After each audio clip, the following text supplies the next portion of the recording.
What is up, my friends? It is Monday and you are welcome along to a brand new week here on Anfield Agenda. This is our evening transfer news roundup.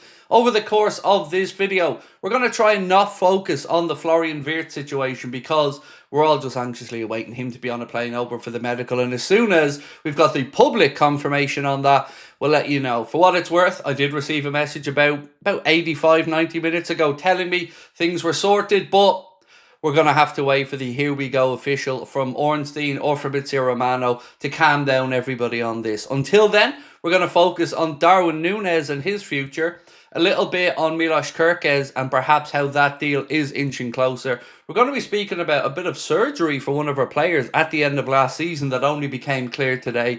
That and lots more interesting bits and pieces around the transfer window that we hope will keep you up to date. We will be live this evening, 8:45 for the late night agenda to answer all of your questions. And hopefully by then, you know, I don't want to say it out loud, but I'm trying to wish it into existence at this point, ladies and gents. Also, we're going to let you guys know that we have launched our WhatsApp channel. Almost 3,000 people in there within the first 5 days. So if you'd like to join it, the link to the WhatsApp channel is in the description of this video. It's absolutely free to join and is open to everybody. Right.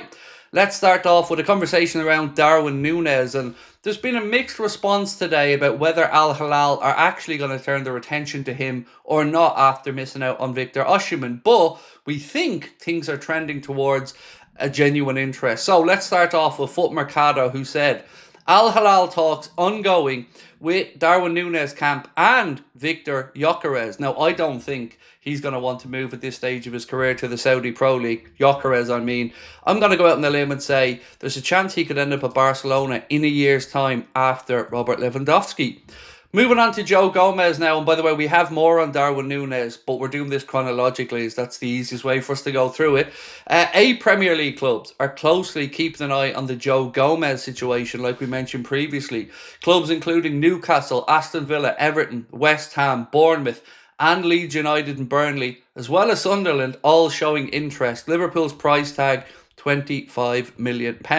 Now, of course, if we do sell Joe Gomez, we're going to have to bring in another versatile defender to cover. And I would say if you move Joe on, we need 2 centre-backs in. Right now, 1. But if we sell somebody, I would say we need 2 in. Feel free to let me know your thoughts on that one.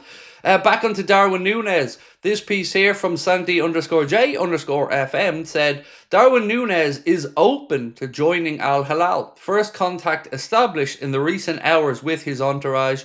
Still waiting for an official offer.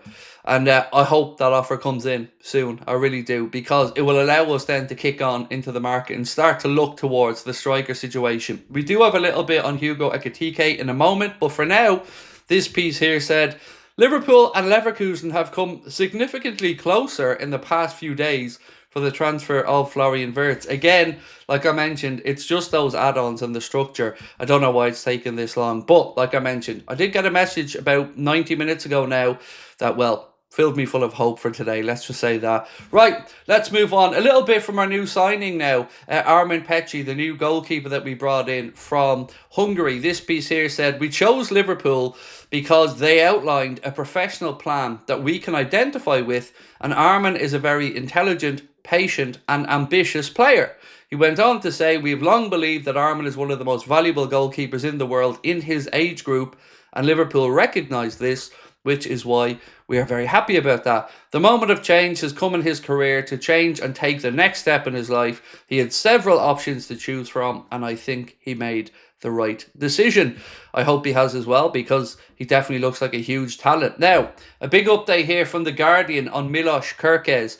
They report that Liverpool are close to striking a deal with Bournemouth to make Milos Kerkez their next summer recruit. 21-year-old recently departed the Hungarian national team camp for private reasons, whilst the Reds attempt to hash out a deal potentially reaching £45 million. And that is the number that Bournemouth have been holding on for the whole way through this. Liverpool in at about 37 to 38 million. They're looking at 45, and it looks like, according to The Guardian, we're close to a deal on that one. Hugo Ekitike, a little bit here from Bild. They say there is no verbal agreement between Chelsea and Ekitike's camp. Not only Chelsea are exploring other options, the player also has his alternatives. Liverpool remain a serious contender in the race. Both sides can imagine a move happening Liverpool are firstly focused on the Wirtz deal. Manchester United are also interested and have gathered information on the player.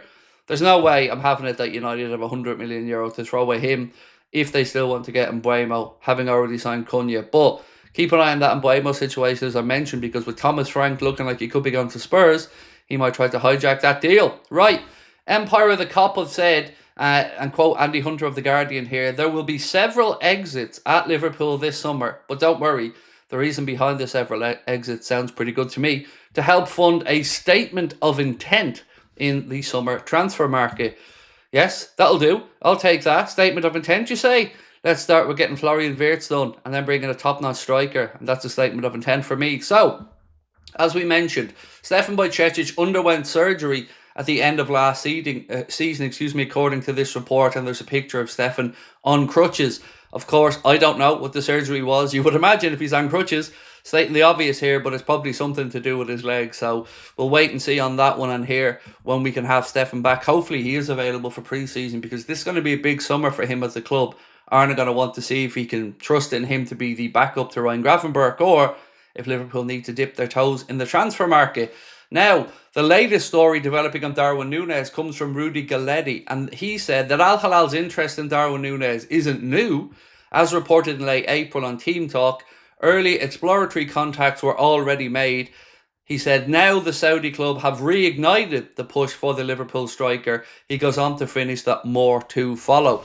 Now remember, there is a bit of a race against time here with the window closing from the 10th of June till the 16th of June. But also, if you don't get things in before the 10th of June, if you're playing in the Club World Cup, then you're not going to be able to bring a player in for it. So let's wait and see if we have some drama on this one over the next 24 hours or so.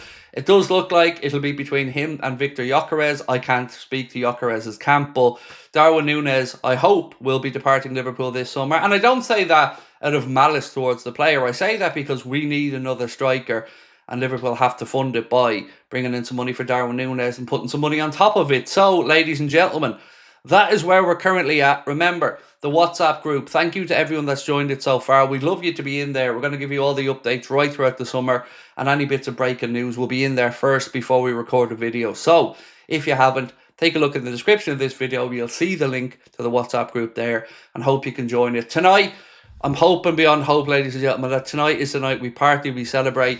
I would say we let our hair down, but there's one of us in this conversation that can't do that. And as always, can't thank you enough for your continued support of myself here on the channel, and of course of each other. We'll be back tonight 8:45 to go through all of this in more detail, answer any questions you have, and hopefully have something to celebrate, because this has been a saga. I know people will say it hasn't been, but for me, 10 days trying to hash this out, small minor details, that's a saga in my mind, especially when I want to come on and share the good news with you guys. So we'll see you then 8:45 tonight. Appreciate your support as always, my friends. Much love. Enjoy your Monday.